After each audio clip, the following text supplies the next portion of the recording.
And we're live on radio in 5, 4, 3. And we are back, folks, here on the Michigan Insider on the Big 1050 WTKA, online at the Big1050.com.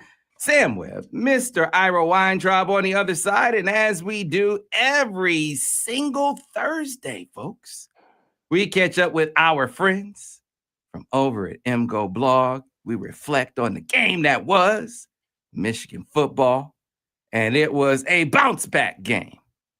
We were going to learn how this team was going to respond to getting out-schemed, getting outplayed, basically getting tested. What kind of team are you going to be this year? And they responded and went and took care of business against a good Washington team, a better Washington team than they looked like they were on the field against Michigan last Saturday. Joining me to talk about that, to reflect, to discuss, to dissect. From MGoBlog, Seth Fisher, how are you? I'm all right. I got a whole thing going on behind the scenes right now that's driving me freaking nuts, but I don't need to get into that here. I gotcha. And then, of course, copyright trolls. Mr. Craig Ross, how are you this morning? I'm doing okay. If I had known our boy Brian wasn't around this week, I would have prepared and gone off on Rudolph Virchow, something that Seth knows about, but I'll save it for the summer. No, but it's important. Rudolph Virchow is important to Michigan football.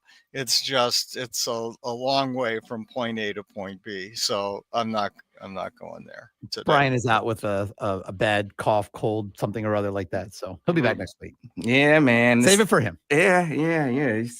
He's not missing anything with these Sparties in hibernate. I mean, in hiding. It's unbelievable how absent the Sparties are this week. This is normally like time to get it in and talk about the pretenders that they are, but they aren't even pretending this year. It's crazy. But let's talk about Michigan versus Washington, guys.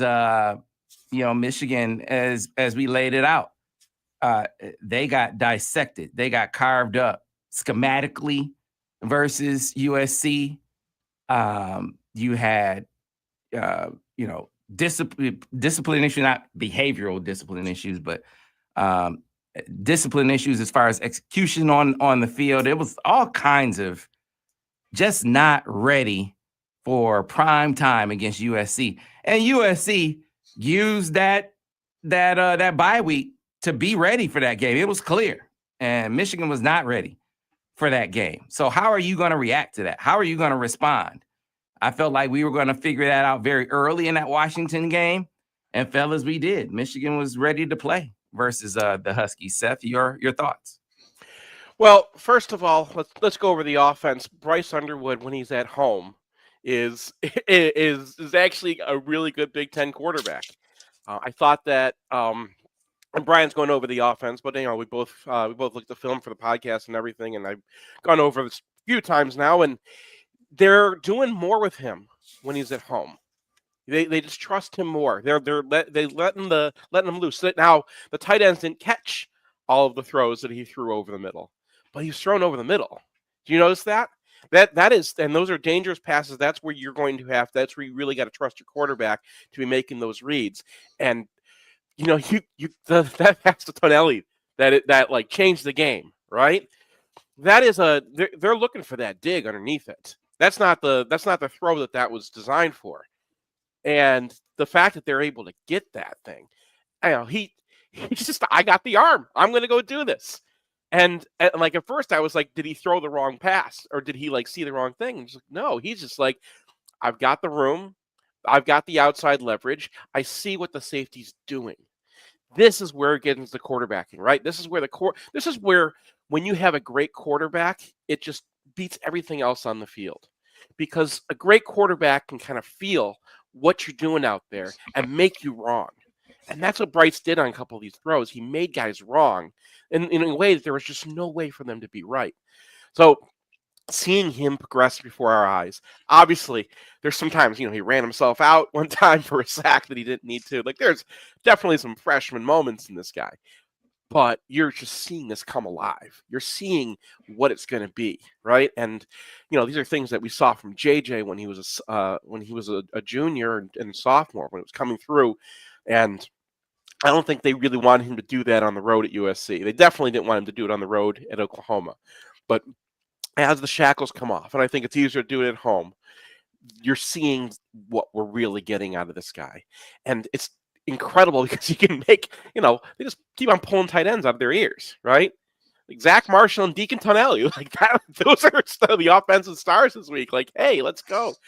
So I think that was really impressive. I think Blake Frazier, man, you were talking about him preseason, right? And we're like, Sam, he's 295 pounds, right? But Link goes down. Link's been remarkably improved, right? He still had some issues. I wouldn't say he's a star yet, but he's remarkably improved from last year. He goes out, and it's like, okay, now we're down to our third tackle because Babalola was the one battling with him, and Frazier gets in there and he's okay. He got put on his butt one time, but he's okay. And when you can do that, when you can play, you go to your third tackle and he's okay. When your quarterback is now starting to win you games, you can get over mistakes. And Michigan made some big mistakes in this game, and Michigan didn't capitalize on a lot of opportunities to score. And they got over those because offensively they were able to do things that a good offense can do. So it's not there yet, but you can see the picture. I don't know if we want to do defense more right now, but I wanted to get the offensive things in there first because those are really cool to see. Craig? Well, yeah, PFF, I mean, everyone from a ham and egger like me to people who were paid for it, the PFF people saw Underwood as having a tremendous game. I think they rated him at 83.7, which is a remarkable rating. It was, I believe, his best game of the year. The thing was most heartening to me is something that Seth pointed out, that we were worried about offensive line. I was, and worried about tackles in particular coming into the season. Babalola got hurt. The other guy, Haywood, apparently isn't ready, the 5-star. And so we were down to two still pretty young guys in Link and Sprague. And then Link gets hurt, so you would expect the team to regress. Well, no. Frazier came in and to me played well, scored well on the PFF listing, and also scored, I assume will score well when Brian does his review. So I was very heartened by the offensive line. It's particularly heartening since I think Washington has a good defense. I'm not saying they're a superstar defense. It's probably a better defense than USC. This is a good defensive team where the offensive line played well, playing without, I think, our best running back. But Marshall, even though I think he missed a couple of cuts, dude just ran hard. He ran over people, wouldn't go down. I felt he had an absolutely tremendous game. Questions that I've got, one for Seth and maybe one for you, Sam, is that, I think last week I said Max Bredesen should be in the Heisman, and I still think that. PFF doesn't like him at all.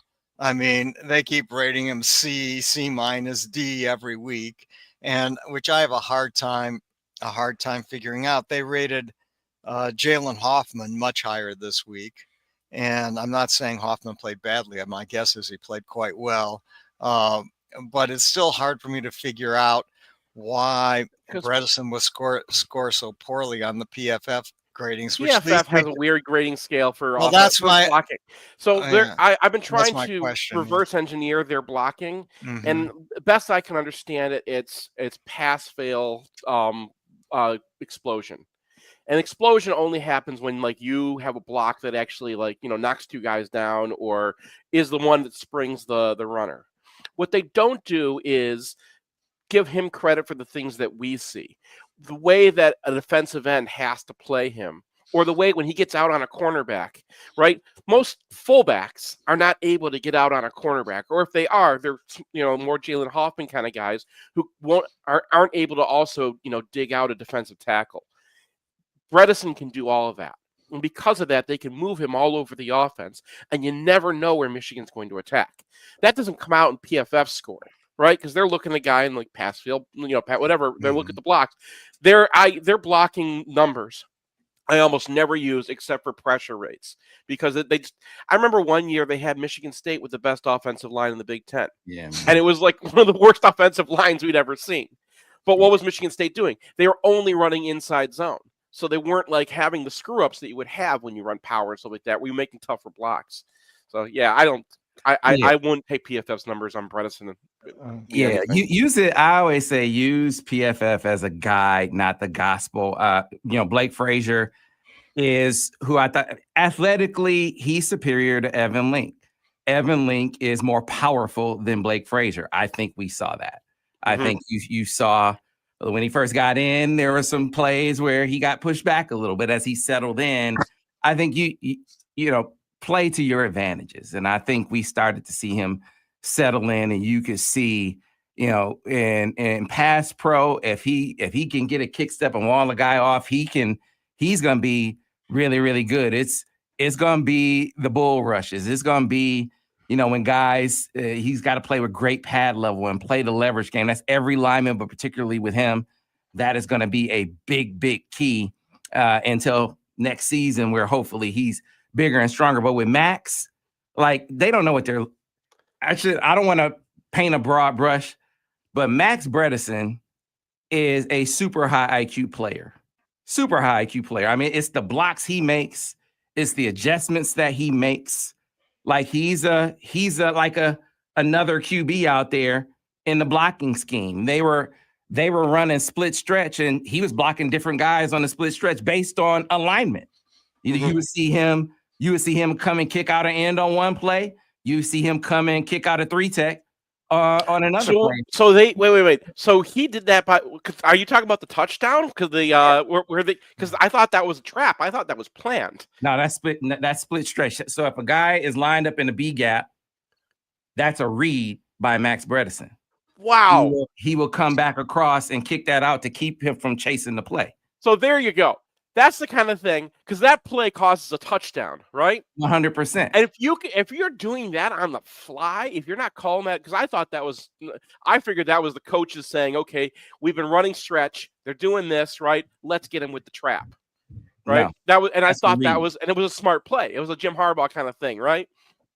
Yeah, I mean, I was ready to give Sharon all the credit for that. I mean, from the standpoint of he's coached to do that. Like if there's a guy lined up in the B gap, that guy can chase the play. Right, but you can the tackle turns out on the edge. Okay. So the guy he normally gets, but now, instead of going to kick out the edge, now he goes and basically traps that or kicks out that 3-tech. Now that guy can't chase the play, which he would be in position to do. Now he's not, because Max goes and gets him. That's the kind of thing that PFF won't give you. Oh, right? Yeah. Oh, absolutely. But I mean, also, you can run what your guys can. Every offensive coordinator, if you gave them all perfect players who could execute all the time, every coordinator would be freaking genius, right? There's a lot of things out there that you can run that you just can't run in college because your kids can't do it. That has been our complaint forever with Wink Martindale's defenses, right? He runs things his guys can't run a lot. If that's a hard thing to run, right? You're asking him to read on the fly that he's got to block the 3-tech, right? Because you got to get your angle right. And your angle has to start pretty early in that block. So you're saying he's high IQ. I'm saying I've never charted a guy that high IQ, right? That's why I just assumed that was a pre-snap, like, let's get them, they're doing this, let's see if we can abuse that. If you have a guy who can make that on the fly, number one, yes, PFF's never going to see that. That's not what they do, right? They're fly by night. They just go boom, boom, boom. Let's get this one play and get to the next play. Right. But man, that is cool. That is cool, Max Bredesen. And let's just appreciate it. Let's just say cool. Bredesen for Heisman isn't as crazy. Yeah. Okay. Appreciate Max. Give Max his flowers, man. Yeah. You talk about a dude who is a big time player who doesn't get enough credit for the work that he does. That's Max Bredesen. 100%. So if they're grading Max down, it's all the more, that is even more proof positive of it being a guide and not the gospel. It's frail. But the one thing, and the other thing about this week that really impressed me or really made me happy is, at the one hand, you've got some people on posting boards making noises about firing Sharon, which to me is absolute garbage. And right. Yeah. And at the same time, I'm looking at this offense and say, wait a minute. This offense is going to be should be a completely kick-ass offense next year. I mean, forget about this year. I'm not saying we should give the year up. I mean, I've been saying that all along, that this was not a give-up year. You never give a season up. But next year, I mean, they got offensive line.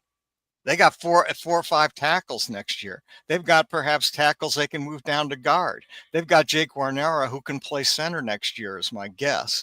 And they've got receivers. Andrew Marsh breaking out. They've got running backs. They got a quarterback. They got 4 tight ends, 5 tight ends maybe, who will be back. This offense next year should really, really, really be good. And so any notion that, a temporal problem or a temporal blip in a game or two should be a predicate for firing Sharon is completely insane.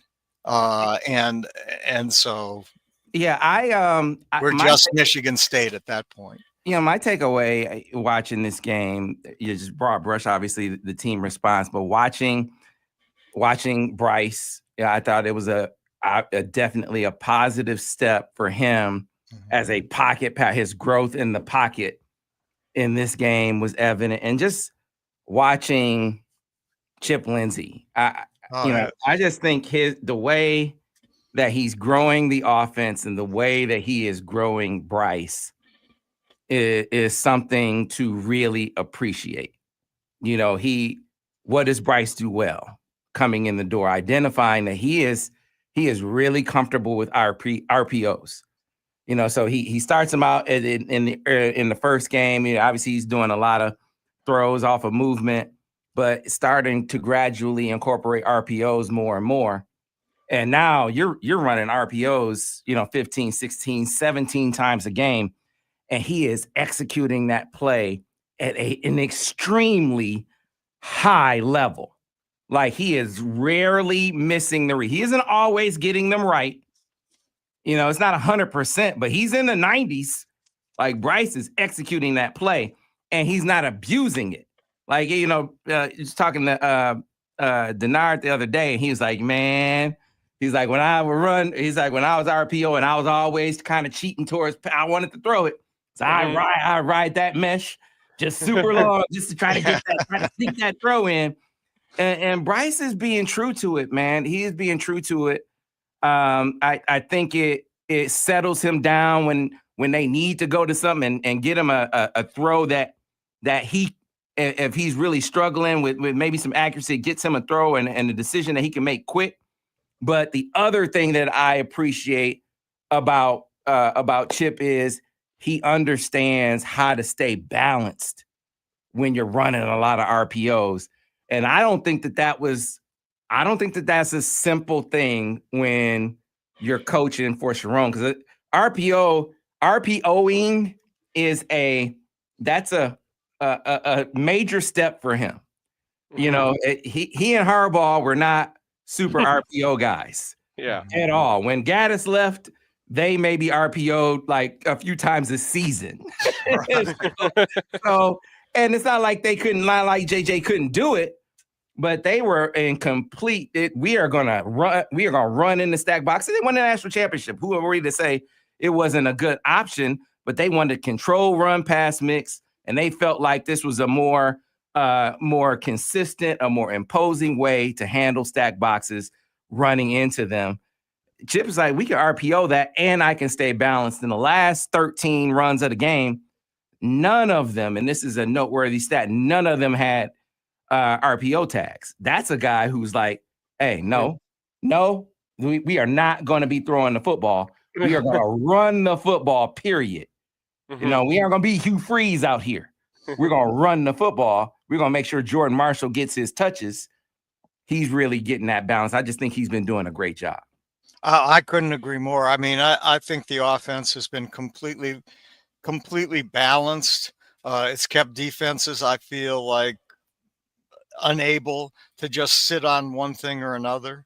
I think and considering that you've got so many freshmen or redshirt freshmen involved in the offense. I mean, I recall Bo saying that for every freshman you start, you lose a game. Right. And Michigan's starting 6 or 7 freshmen or redshirt freshmen at one point in this, on this offense. And I don't think they're losing 6 or 7 games. So this is, to me, been a great season for him and for the OC, and hope he's around for a while. Brian's loving Chip. There are 2 different kind of approaches to offense that out of all the years we've been doing this, we've kind of noticed, right?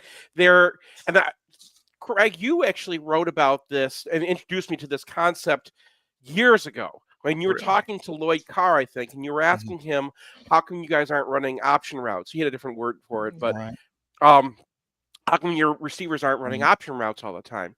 And he said, because if you run option routes all the time, you are letting the defense tell you what you're going to do. Right. It was actually Scott. I asked that of Lloyd. It was actually, and he said, and he threw me off to Scott Leffler, where I became friends with Scott, and Scott made me sweat there, saying, "How come you couldn't do this all the time?" Yeah. And the answer was because the defense would be calling all the plays. Yeah. Right. I asked the same question. I don't know I can't remember if I asked Sharon that question or Borges that question. It's like, man, why don't you just put a tag on every run? Right. Yeah. Why not just put a tag on every run? That way you got the best chance for success. Yeah. And you are controlling your balance at that point. That is that line of thinking, right? That is, and Harbaugh thinks that way, and Bo thought that way, and Lloyd thought that way. A lot of coaches think that way. Don't let the defense dictate. We got to be the ones dictating the game, because then we get to make the decisions, and then we get to control when we do things, and how we control the field of play. The other way of thinking is kind of that Gus Malzahn SEC-ish way of thinking. If it's there, it's there. Take it, right? And Chip Lindsey, now I don't think you guys should be 100% one way or the other, right? I don't like the Hughes response, but Chip Lindsey has brought, because Michigan was too far over to that side. Michigan was trying to dictate so much that what they would do is end up running into stacked boxes 100 times and then only run, 3 play actions against TCU in the Fiesta Bowl, and every one of them went for like an average of 26 yards. But like that was that way of thinking, and that burns. That you don't have drives when you do that, right? You're gonna put yourself behind the 8 ball, and you're gonna put yourself in bad positions. If you do RPO them, what you do is you force them to start trying to call plays, and then when they're calling plays on you, that's when you can really. That's when you can nail them. And then once you get them back to base, then you can do base, right? And Michigan wants to do a lot of. Michigan's not the best at base yet, right? The offensive line is young. I think they're really good. I like these guys, but I think they're young guys. I think I'm going to like them. Evan Link, I think, is going to be a great player when he's a senior and a junior, and he's not. He's a redshirt sophomore this year, right? And no, he's not a great example because he was injured in this game. But we're talking guys on the way up, right? He might be your starting guard next year. I would love that. I think he'd be a fantastic left guard. I think that Phobie is actually going to be a good player too. And then you look at Frazier. Ryan Hayes wasn't starting when he was a redshirt freshman, right? But Ryan Hayes turned out to be a really good offensive lineman. If you saw Ryan Hayes when he was a redshirt freshman, this is what he would look like, right? Has that kick, has that agility, has that ability, but he's 295 pounds, and that's not. And he just can't do things yet. And that is just how offensive line is, right? That's just always how it's been. So I have not, I'm not mad at the things that they don't do well, but like Michigan doesn't have the guys to dictate. They don't have the guys. When they had Ryan Hayes dictating what we're going to do in 2021, where they're like, we are going to push down your, and this is the Washington game in 2021, right? We're just going to stuff it down their throats, and they're going to sit and cover 2 all day. Fine. We're going to run it down your throats all freaking day. And that was right off of Ryan Haynes blocking down tackles. Hayes had to get strong enough to do that, and we're not there yet. So I think this is the right approach. And Chip Lindsey's doing a great job. I think everybody wants to hear me talk about defense, so I'm going to shut up about the offense. Yeah, Well, we'll no, get to I wanted to throw one more thing in there, in that, you know, you like how they made the adjustment, and it might have come even if the matchups weren't in the middle of the field. Matchups were in the middle of the field in this game at tight end, more so than on the outside against 2-6-4 corners in Ephesians, Prysock, and Takario Davis. Yeah. You still had a couple plays out there from Andrew Marsh, but you knew that attacking the seams with what you hoped would be your starting tight ends, but what wound up being your third and fourth string tight end. Shout out to Steve Kasula, doing a great job with those guys. And, you know, huge props to Zach Marshall and Deacon Tonielli, who got up off the mat and made a huge grab late. You know, that is just great work. You attack the weakness of the defense in the passing game. And this is where Bryce, you know, I really think took a step.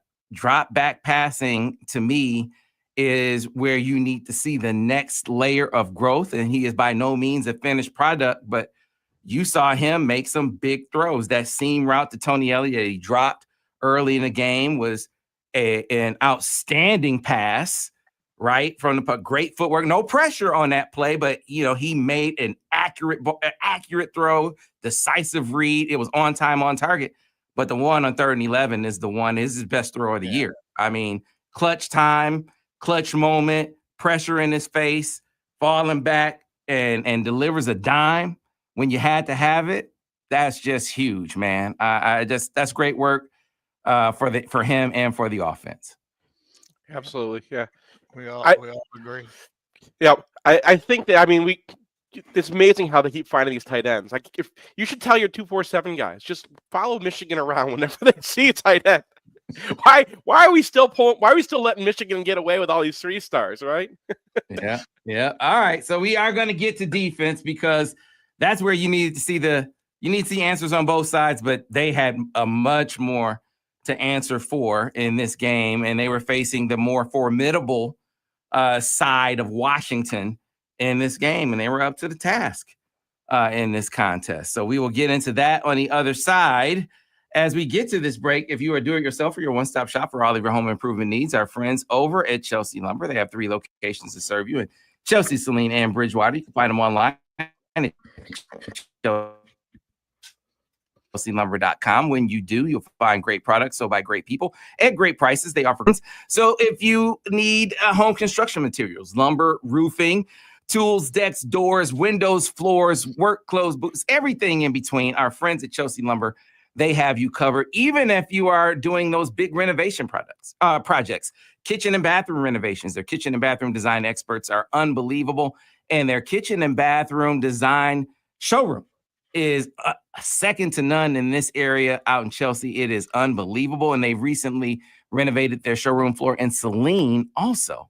So again, options galore at Chelsea Lumber, with 3 locations to serve you in Chelsea, Saline, and Bridgewater. Find them online at ChelseaLumber.com. More MGoBlog Roundtable on the other side here on the Michigan Insider on the Big 1050 WTK, online at thebig1050.com.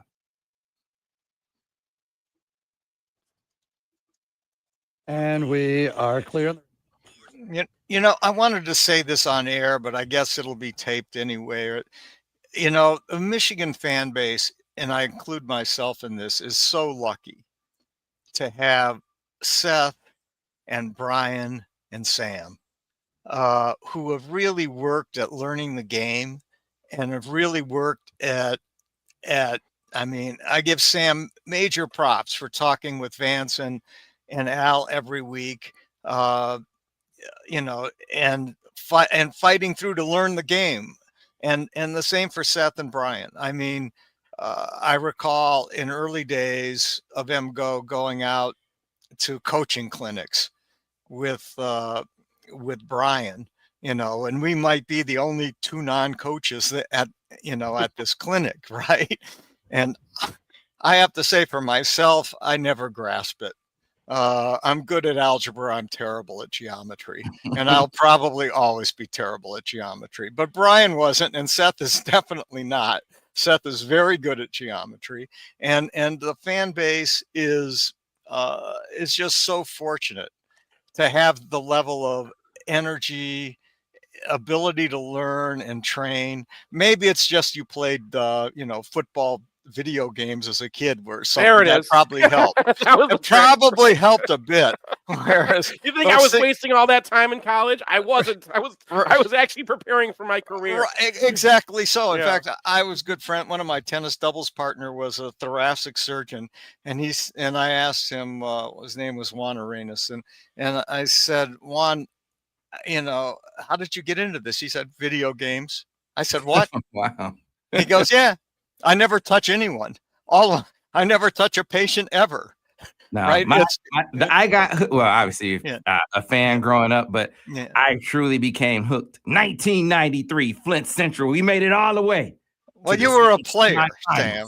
Well, you were got knocked out by Westland John Glenn. I always hate Westland John Glenn. We got knocked out. We were on our way to the Silver Dome, man, and we got knocked out. We beat Sam Sword that year, though. Is that right? Where was he at? Saginaw Arthur Hill. At Arthur Hill, right? You know what, Sam? So many people lost their knees in that Silver Dome. So maybe the fact that you can walk now is thanks to.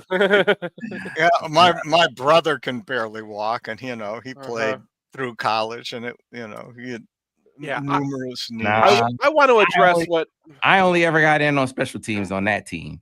That was a loaded team. We had Andre Weathers on that squad. That NFL guys. Yeah, he was huge. That's because you fumbled, Sam. Man, listen to this. I broke my hand on the play.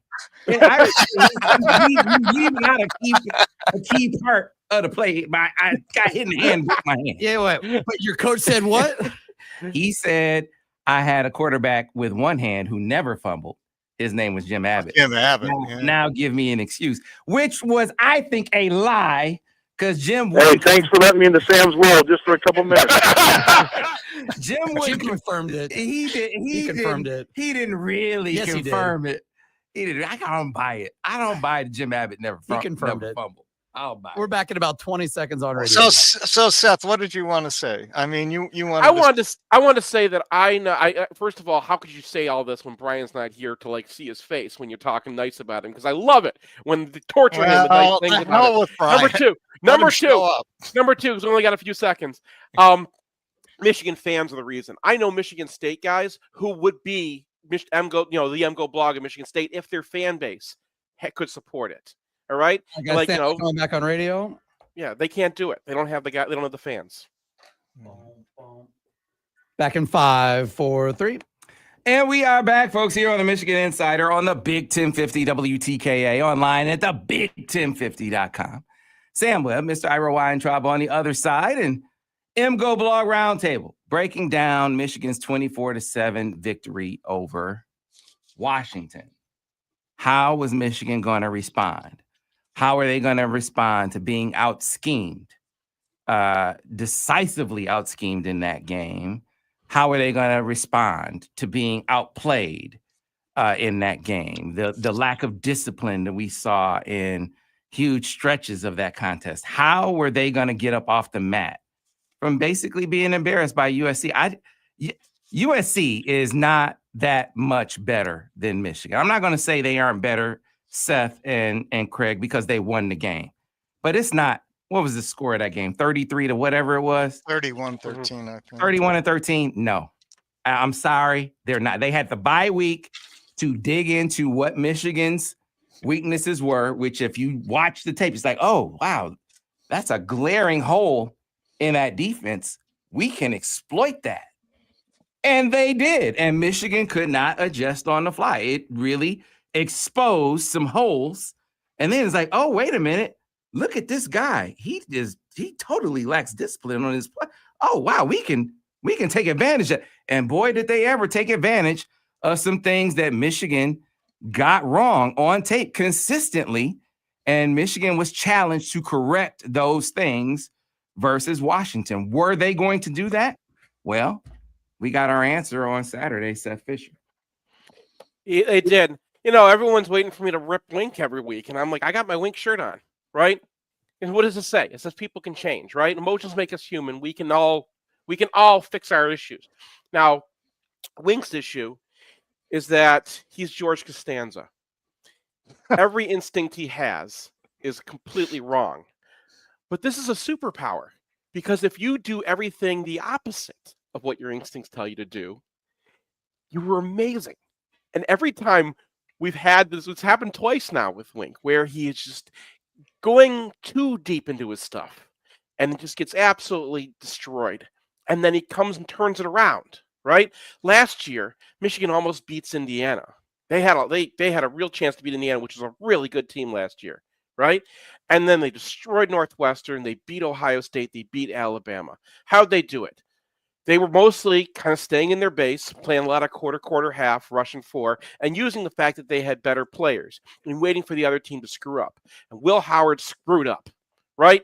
He throws a pass he's never supposed to throw, and it gets intercepted. Michigan gets the ball inside the red zone. Michigan was never getting to the red zone against Ohio State last year, right? They were never driving the ball, but you give them a red zone opportunity, and then they can score a touchdown, and Michigan beats Ohio State 13-10. And what do they do in this game? He pulled out the old Ohio State game plan. That's exactly what I saw. This is all the same things they did to Will Howard. Go ahead and screw up. They got a Washington team on the road playing at the wrong body clock time, and they said, go ahead and screw up. And quarter, half is great for making you screw up because it takes a long time to develop. It's hard Steph, to see what it looks like. Could you briefly explain Quarter, quarter, three half? safeties instead of playing cover three and having three safeties deep. Two of them are on one side. One safety's playing cover two on the other side. Is this And the then you same play- as quarters? Is quarters the same as Quarters cover? quarters on one side of the field. Okay. Quarters on one side of the field, cover two on the other side of the field. Okay. And the thing about it is that it takes a long time. This play, because you can't. You're a quarterback. You're trying to get a read on what the coverage is, right? Particularly one high or two high, and then if you got a shot. And they took some shots in the middle of the field, and they got Michigan a couple times, and those were shots that hit the design of Michigan. In fact, right before their second interception, they hit Michigan twice on comeback routes underneath that quarter side. So they adjusted. Washington, Jed Fish is a good offensive coordinator. We know this, right? Yeah.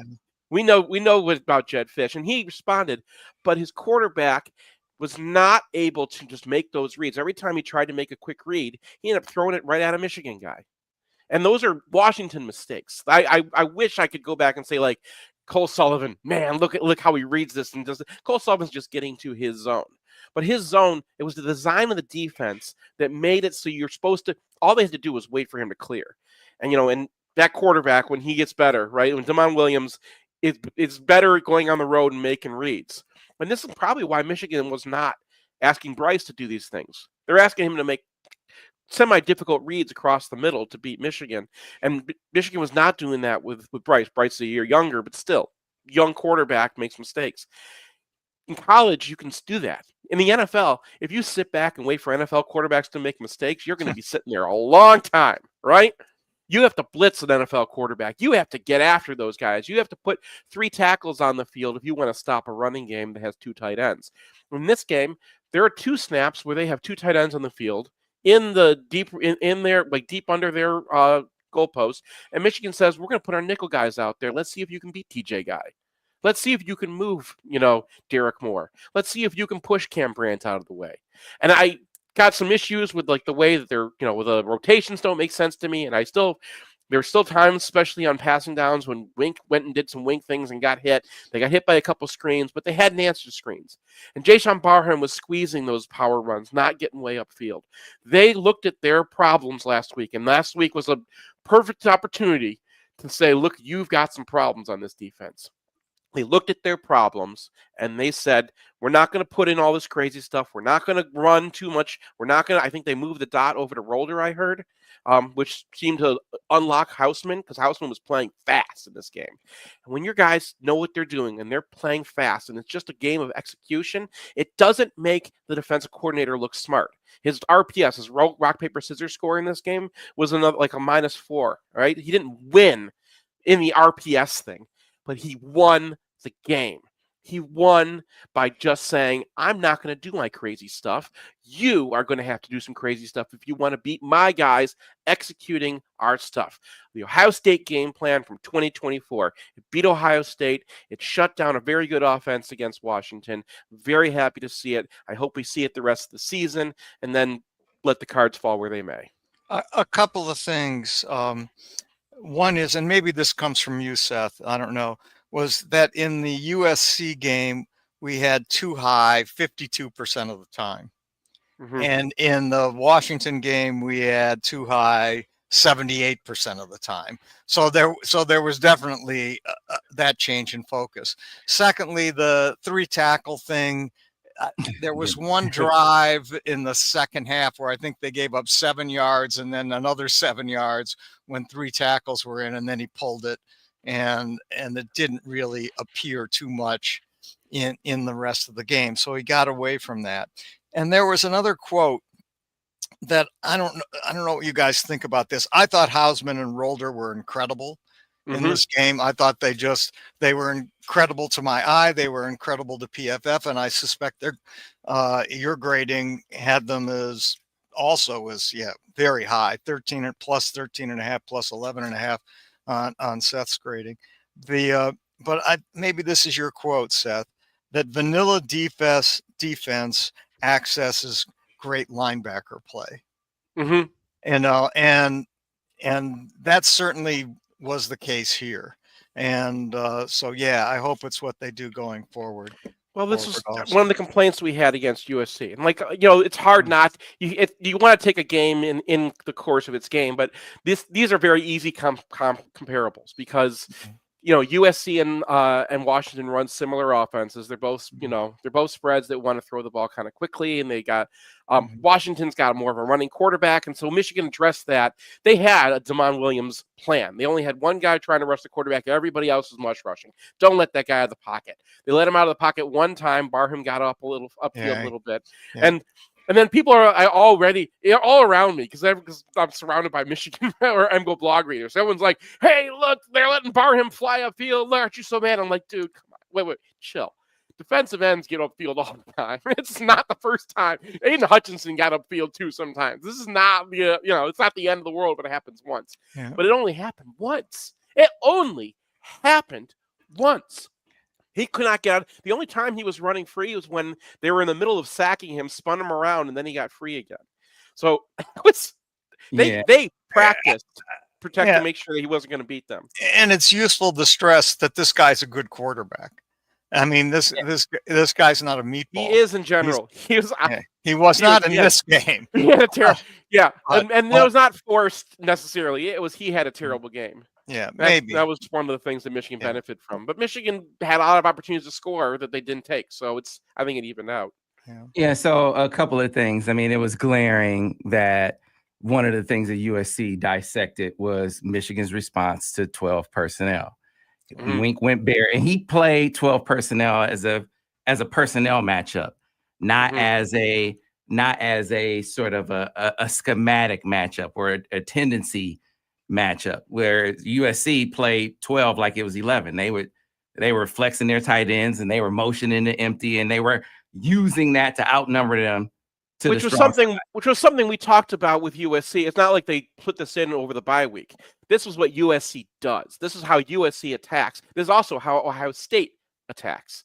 So it was something that we were talking about, and this is why it was so egregious against USC. We were saying this ahead of time.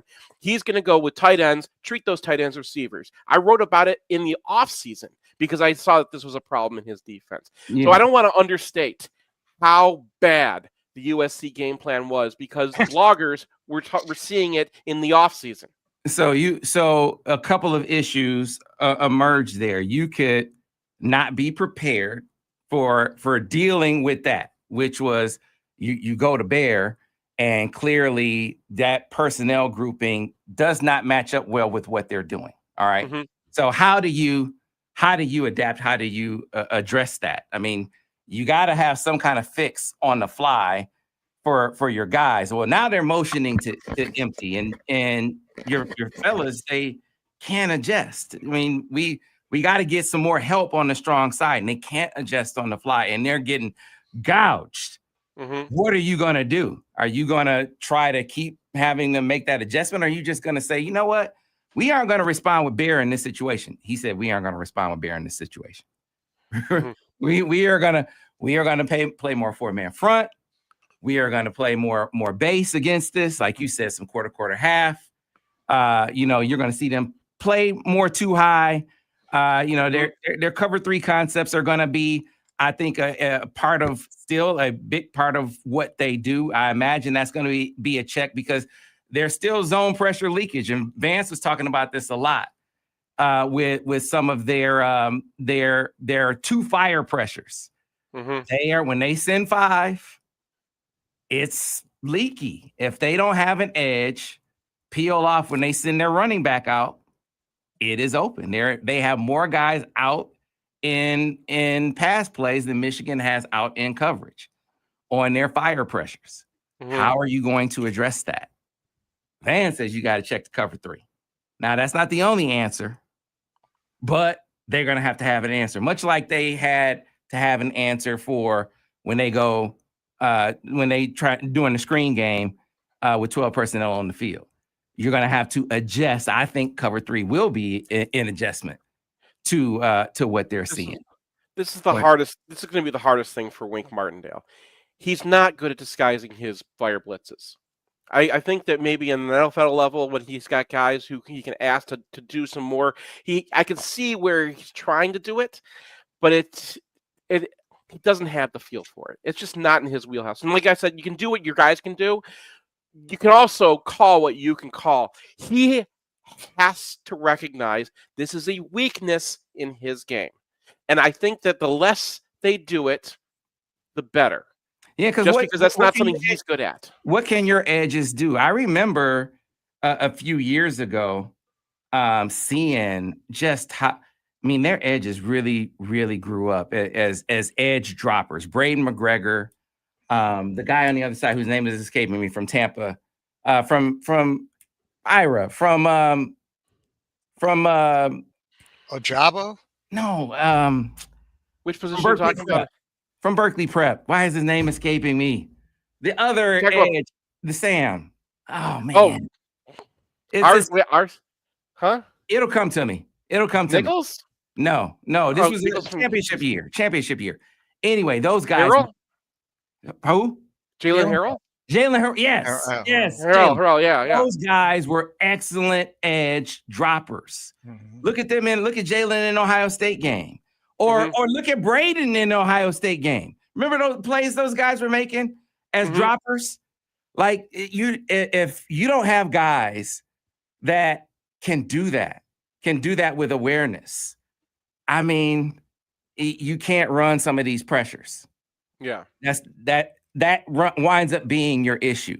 That's a limiting factor for some of these. It's not just the guys, though. There's ways to disguise that Minter was fantastic at. He just had a feel for it. And McDonald doesn't have a feel for it. And so he's kind of changed his approach when he got to the NFL, because I think he realized that he wasn't, it's very hard thing to do. So he wasn't doing as much amoeba stuff, and they were doing more kind of call out and checks and stuff like that. There's other things you can do. And Wink is kind of in the Mike McDonald mold. He doesn't have that superpower. Part of the problem is he believes he does, and you saw this a lot when he was with the Giants. I saw it a lot with the Ravens in 2020. The difference was the Ravens, when he was having a lot of success with this, what the Ravens had was just an amazing defensive backfield. They spent a lot. They had first-round draft picks at all 3 cornerback positions. And then they had great safeties. They just had guys who can go cover one-on-one. So when he went man, it didn't matter if they caught your blitz, because 2 seconds after they caught your blitz, your guys are still covered. That's not the case with Michigan. And Wink's that's just not his power. So I think that part of the problem is that he thinks that he's got this ability that he doesn't have, and that's just something that it's hard to tell a guy when he thinks he's good at something, he's not. But that's just been part of his issue throughout his career. They were willing to mix a little more man into the equation which that was another thing that I think they were going to have to do. I just, Mhm. you know, they were better in zone, but I think that is only going to get so much better. They can certainly be more sound schematically or strategically with their zone pressures.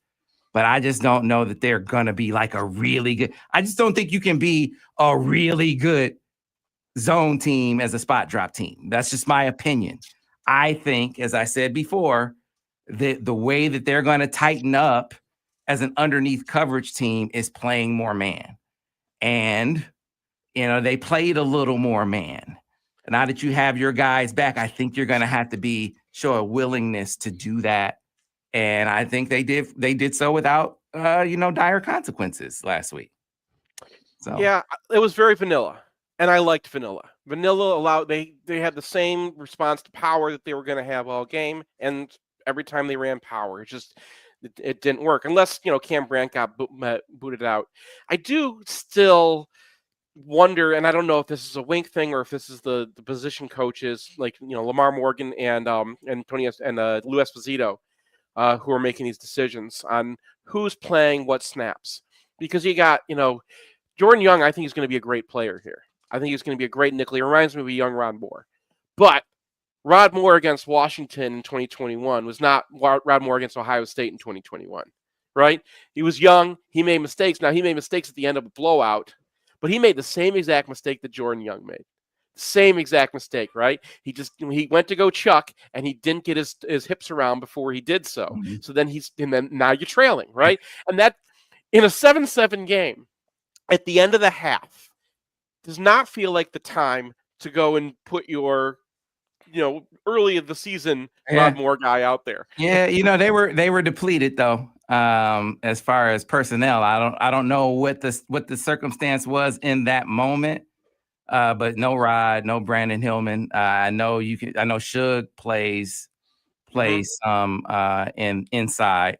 But I mean, they had Metcalf, they had Hill, they had Sanders, they have defensive backs they can play, right?